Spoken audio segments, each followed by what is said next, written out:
देखिए, आज की इस क्लास में हम लोग पढ़ेंगे स्वरों का विभाजन। कुछ बेस पे किया गया है, हम लोग देखते हैं। देखिए, स्वरों को विभाजन को यहाँ पे हम लोग तीन कैटेगरी में बांट दिए गए हैं। ओष्ठ की आकृति के आधार पर स्वर, मुख की आकृति के आधार पर स्वर और जिह्वा की आकृति के आधार पर स्वर। तो देखिए क्वेश्चन कैसे बनते हैं यहाँ पे। ओष्ठ की आकृति के आधार पर जो स्वर है आपका दो भागों में बांटा गया है। ओष्ठ की आकृति के आधार पर स्वर को दो भागों में बांट दिया गया है। कौन कौन? वर्तुलाकार, अवलिक, वृत्ताकार। अब देखिए वर्तुलाकार या वृत्ताकार जिन स्वरों को पढ़ते समय हमारे मुख की आकृति जो होती है गोलाकार यानी वृत्ताकार हो जाए उसी को वर्तुलाकार या वृत्ताकार कहते हैं। इसके अंतर्गत जो जो स्वर आते हैं आपके उ, बड़ा उ, ओ और औ, ये चारों स्वर जो हैं वृत्ताकार या वर्तुलाकार स्वर के अंतर्गत आते हैं, जो ओष्ठ की आकृति पे इनका विभाजन किया जाएगा। अब इन चार के अलावा जो बच गए स्वर वो किसमें आ जाएंगे? अवृत्ताकार। तो देखते हैं कौन कौन से बचे हैं। अ, आ, ई, री, ए और ऐ। इस तरीके से चार यहां पे हो गए, तीन तीन छह एक सात, सात चार 11।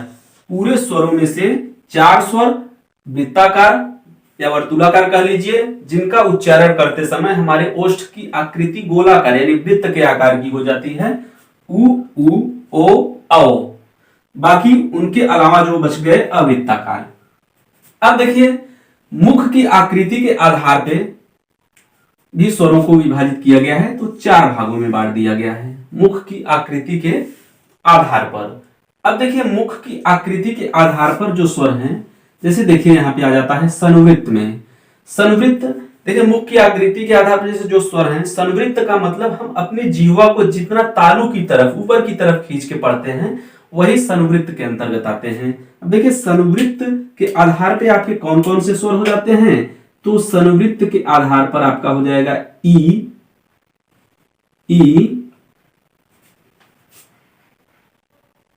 उ और री। ये संवृत्त स्वर के अंतर्गत आते हैं। इनकी संख्या हो गई 5। हाँ 5। और फिर बच गए अर्ध संवृत्त में। अब क्या क्या आएंगे? अर्ध संवृत्त में आपका आ जाएगा अ, ए और ओ, ये अर्ध संवृत्त में आ जाते हैं। और विवृत, देखिए विवृत में आपका जो आता है आ, और ये जो एक आगत स्वर है आपके वर्णमाला में आया है, ये नया वर्ण कह लीजिए या अरबी फारसी से आया हुआ है आ, ये विवृत हो गए हैं। अब देखिए संवृत्त, अर्ध संवृत्त यानी संवृत्त जहां पे हम जिह्वा को तालू की तरफ जितने अधिक खींच के करते हैं, ज्यादा ऊपर से ऊपर लेके जाते हैं, तो संवृत्त। और जहां जिह्वा को थोड़ी मात्रा में। अब विवृत वो आ जाता है, जैसे हम इसको पढ़ेंगे तो हमारा जिह्वा तालू की तरफ ना जाके नीचे की तरफ हो जाता है आ। तो अब देखिए यहाँ पे 4 5 हो गए, 5 3 8 और 1 9। अब दो बच रहे हैं आपके। दो कौन कौन से हो गए? ए, सॉरी यहाँ पे ए रहेगा आपका, अय हो गया एक, अय और औ।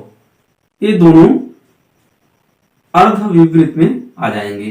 तो इस तरीके से मुख की आकृति के आधार पे स्वरों को चार भागों में बांट दिया गया है। संवृत्त, अर्ध संवृत्त, विवृत, अर्ध विवृत। संवृत्त में ई, उ, री। अर्ध संवृत्त में अ, ए, ओ। और विवृत में आ और एक आगत स्वर जो है आपका आ यानी आ के ऊपर चंद्र बिंदी। और अर्ध विवृत में अ और औ आ जाते हैं। अब देखिए जिह्वा के आधार पर जो स्वर का विभाजन हुआ है तीन तरह से हुआ है कि कौन कौन से? अग्र स्वर, मध्य स्वर और पश्च स्वर। अग्र स्वर के अंतर्गत कौन कौन से आ जाते हैं आपके? ई,